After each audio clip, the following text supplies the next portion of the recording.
투자활동 현금 흐름에 대해서 공부를 하도록 하겠습니다. 지난 시간까지 영업활동 현금 흐름에 대해서 좀 상세하게 살펴봤었죠. 투자활동 현금 흐름과 이제 재무활동 현금 흐름은 일부만 잘 하시면 그러면 쉽게 접근할 수 있습니다. 그러니까 분계만 잘 끊으면 돼요. 그 분계 안에서 현금만 발라내면 되거든요.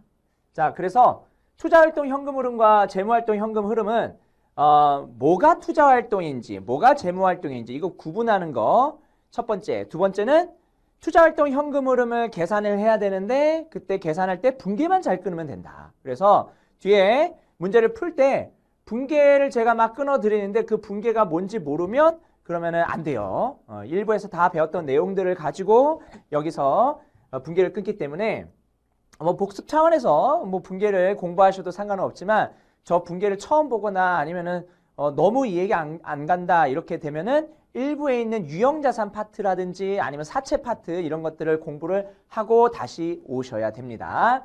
자, 그러면 투자활동 현금 흐름 한번 정리를 해보면 요 내용은 앞에서 설명드렸던 거죠. 비유동자산의 취득 및 처분, 현금의 대여 및 회수, 유가증권의 취득 및 처분, 영업과 관련된 고정자산을 구입 및 처분하는 활동 아니면 영업과 상관없는 수익 창출 활동 이런 것들이 다 투자 활동이고 여기서는 직접법 중에서 제1방법 현금 유입액과 현금 유출액을 직접 찾는 거 그렇게 한다.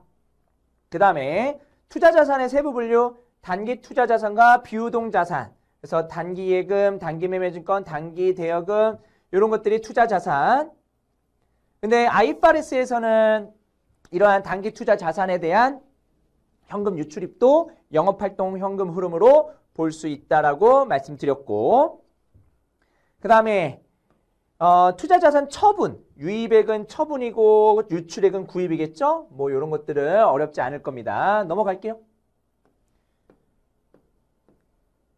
자, 재무활동 현금 흐름입니다. 재무활동 현금 흐름은 조달 그리고 분배 그 차원에서 이해하시면 되고 자본을 조달하거나 차입금을 상환하거나 배당금을 지급하거나 이런 것들이 재무활동입니다. 여기도 직접법 중에서 직접 현금 유입액과 현금 유출액을 구하는 방식입니다. 자, 그런데 여기 있는 재무활동 중에서 현물 출자, 자본금 등 증가시키고 토지 같은 거를 받는 거 이게 현물 출자인데 여기서는 현금이 유출입이 수반되지 않죠? 비현금 거래죠. 이거는 어떻게 한다고 했어요? 현금 흐름표에 기재는 하지 않지만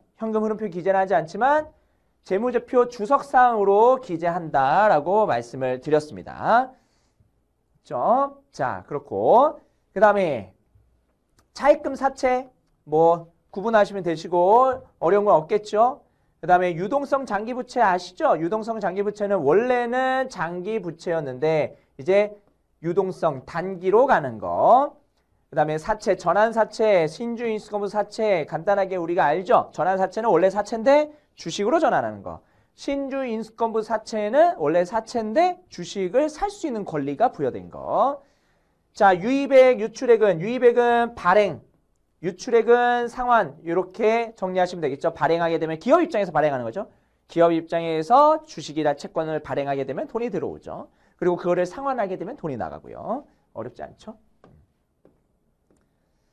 자본 계정의 변동 분석. 자본은 우리 뭐 일부에서 배웠기 때문에 뭐 이런 게 있다 정도 하고 넘어갈 거고요. 그 다음에 증자, 감자, 증자는 유입, 그 다음에 감자, 자사주 매입 이런 것들은 유출 뭐 다 알고 있는 내용입니다. 자, 그 다음에 현금 흐름표를 작성한다 라고 했을 때 현금 흐름표는 여기는 뭐 비교 재무 상태표 그냥 전년도와 당해년도 손익계산서도 마찬가지고 자본변동표, 합계잔액 시산표 이런 여러 가지 명세서를 통해서 현금표를 작성한다. 요게 어떤 걸 통해서 작성하냐 뭐 보기 1, 2, 3, 4 이렇게 나오지는 않을 거예요. 그냥 현금 흐름표를 작성하기 위해서는 다양한 재무 자료가 필요하다. 그 정도. 그 다음에 작성 절차가 있는데 자, 요 작성 절차도 그렇게 시험에 잘 나오진 않습니다. 그냥 계산 문제로 우리가 작성하는 그 현금 흐름을 계산하는 그 과정이 중요하지. 현금 흐름표를 작성하는 절차는 그렇게 중요하지 않지만 그래도 간단하게 정리를 하면 현금의 변동에 얼마만큼 현금이 변동했는지 기초와 기말 잔액을 비교하면 되겠죠. 그리고 현금 거래와 비현금 거래를 파악하죠. 대표적인 비현금 거래가 감가상각비죠. 대표적인 거. 그 다음에 그거를 나누죠. 영업, 투자, 재무로 이렇게 나눕니다. 재무로 나누고 그 다음에 자 현금 흐름표 작성 및 중요한 비현금 거래 같은 경우에 중요한 비현금 거래 같은 경우에 주석으로 남긴다는 요거는 잘 알고 계셔야겠죠. 그래서 주석사항을 보면은 예전에 배웠던 겁니다. 그래서 현물 출자로 유형자산 취득 그 다음에 유형자산을 연불로 구입하고 연불로 매각할 때 할부죠. 할부. 그때는 돈이 실제로 지급할 때 나가고 유형자산을 연불로 매입하겠습니다. 연불로 매각하겠습니다. 라고 계약을 맺을 때는 그때는 현금 흐름이 발생하지 않죠. 그 다음에 무상증자, 무상감자, 주식배당, 전환사채 전환, 그 다음에 개정대체들. 개정대체. 건설 중인 자산의 건물 개정대체, 장기 부채의 유동성 대체. 이런 것들은 비현금 거래면서 주석 공시사항이다. 자, 그 다음에 7번 같은 경우에는 시험에 나올 수 있는 주제니까 이거 한번 잘 알아볼게요. IFRS랑 한번 비교를 해봐야 되는데 IFRS는 영업활동 현금 흐름을 직접법 사용할 것을 권장하고 있습니다. 권장하고 직접법이 좀 더 의사결정 목적에 맞는다라는 거죠. 자, 직접법을 적용해 표시한 현금 흐름은 간접법에 의한 현금 흐름에서는 파악할 수 없는 정보를 제공한다. 그래서 미래 현금 흐름을 추정하는데 직접법이 좀 더 유용한 정보를 제공하기 때문이다. 그럼 일반 기업 회계 기준에서는요? 일반 기업 회계 기준에서는 영업활동으로 인한 현금 흐름은 그냥 직접법 또는 간접법으로 표시 딱 여기까지 써 있습니다. 근데 일반적으로 일반 기업 회계 기준에서는 간접법을 많이 사용하죠. 실무적으로 그렇다는 거죠. 그 다음에 일반 기준에 추가해서 공시되는 내용. 자, 일반 기업 회계 기준으로 만약에 영업활동을 공시했다라고 했을 때 추가적으로 둘 이상의 활동에 배분되는 법인세의 총지급액. 자, 그래서 여러 활동에 의해서 배분되는 법인세, 그 다음에 사용 제한된 예금, 주석 공시사항이죠. 그 다음에 영업능력 유지 이외에 영업능력 증대를 나타내는 현금, 차입한도 사용 제한 내용들, 그 다음에 조인트 벤처 기업일 경우에 영업투자 재무활동 현금 흐름, 그 다음에 각 보고 부분의 영업투자 재무활동 현금 흐름, 좀 더 상세하게 나타날 수 있는 부분은 상세하게 나타내 줘라 라는 거. 뭐 이렇게 크게 중요하진 않고요. 딱 여기까지 중요할 것 같습니다. 만약에 여러분들이 정리를 간소하게 한다라고 하면은 여기까지 정리하시고 좀 여유가 된다 그러면 여기까지 암기하시면 될 것 같습니다. 됐죠? 자, 그 다음에 정산표법에 의한 현금 흐름 작성도 그렇게 중요하진 않습니다. 그래서 정산표법이라는 것은 모든 계정을 정산표에 집합시켜서 단기 증감액에 대한 기준 거래를 분석해서 현금 흐름표 작성 자료를 수집하는 방식. 그러니까 모든 거래를 딱 때려 박은 다음에 증감을 고려해서 현금 흐름표 작성하는데 쓰인다라는 거죠. 그러면 어떻게 해요? 현금의 변동액을 계산하죠. 이건 앞이랑 똑같죠? 그 다음에 관련된 기초 잔액과 기말 잔액을 정상표에 기입하고요. 그 다음에 현금 이외의 거래랑 현금 이외가 아닌 거래, 현금 이외의 거래랑 현금인 거래. 그러니까 그거를 취합하는 과정에서 현금 이외의 계정을 분석한다. 발생주의 때문에 나타나는 그런 계정 과목들이겠죠. 그래서 정산표 하단에 각 활동별로 현금 흐름을 구분하고 현금 흐름표를 작성하는 거다. 이렇게 보시면 되겠습니다. 자, 여기까지 해서 조금 정리를 하면 중요한 부분만 위주로 해서 다시 한번 정리를 드리도록 하겠습니다. 자, 투자활동 현금 흐름과 재무활동 현금 흐름은 이거는 그냥 보시면 될 것 같고 구분하시고 나중에 계산 문제는 뒤에서 살펴볼게요.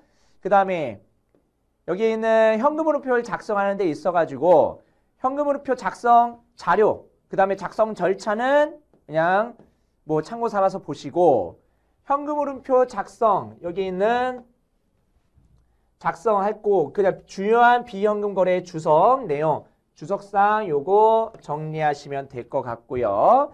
그 다음에 IFRS에서는 영업활동 현금 흐름을 보고하는 경우에 직접법을 사용할 것을 권장하고 있고 일반 기업 회계 기준에서는 영업활동에 대한 현금 흐름은 직접법 또는 간접법으로 표시하고 있다. 그 다음에 좀 시간이 되면 여기까지 정리하시면 되고 정산표법에 의한 현금흐름표 작성은 그냥 참고 삼아서 공부하시면 되겠습니다. 자, 그 다음에 IFRS에 의한 현금흐름표 작성과 일반 기업 회계 기준에 의한 현금흐름표 차이점 요거는 좀 중요할 것 같습니다. 자, 앞에서 배웠던 내용들이 또 중복돼서 나오니까 복습 차원에서 보시면 단기 매매 목적이다. 그때 일반 기업 회계 기준은 투자활동, IFRS는 영업활동입니다. 그 다음에 이자 수익, 이자 비용, 배당금 수익, 일반 기준에서는 영업, IFRS는 각 활동 성향에 맞게. 그 다음에 배당금 지급, 배당금 지급은 일반 기준은 재무, IFRS는 각 활동 성향에 맞게. 이렇게 정리하시면 되고요. 그 다음에 IFRS에서 만약에 영업활동을 간접법으로 표시한다. 만약에 그렇다. 직접법을 권장하고 있긴 한데 간접법으로 표시한다. 그럴 때 이자, 배당금, 그 다음에 법인세 요거는 별도로 표시한다. IFRS에서 직접법을 권장하고 있지만 뭐 간접법을 쓸 수도 있으니까 간접법으로 하는 경우에는 요거를 별도로 표시하고요. 그 다음에 IFRS에서 외화로 표시된 현금의 환율 변동 효과는 각각 활동으로 구분 표시한다. 그래서 우리가 법인세 효과도 IFRS에서는 각 활동별로 구분 표시하거든요. 여기 외화로 표시된 현금의 환율 변동 효과도 구분 표시한다. 그 다음에 일반 기업 회계 기준에서는 통일된 현금흐름표 양식이 있다. 하지만 IFRS에서는 구체적인 양식이 없다. 그 다음에 IFRS에서 우리 1부에서도 배웠죠. 연결이 주 재무제표입니다. 연결이 주 재무제표예요. 그러니까 현금 흐름표도 연결 기준으로 작성하면 되겠습니다. 이것도 뭐 어렵지 않죠. 요거 정리하시면 되고요. 자, 반복해서 한번 정리해 보면 자, 단기 매매 목적으로 보유하는 유가증권 같은 경우에 일반 기준은 투자활동, IFRS는 영업활동, 이자 수익, 이자 비용, 배당금 수익은 일반 기준은 영업, IFRS는 각 활동 성향에 맞게.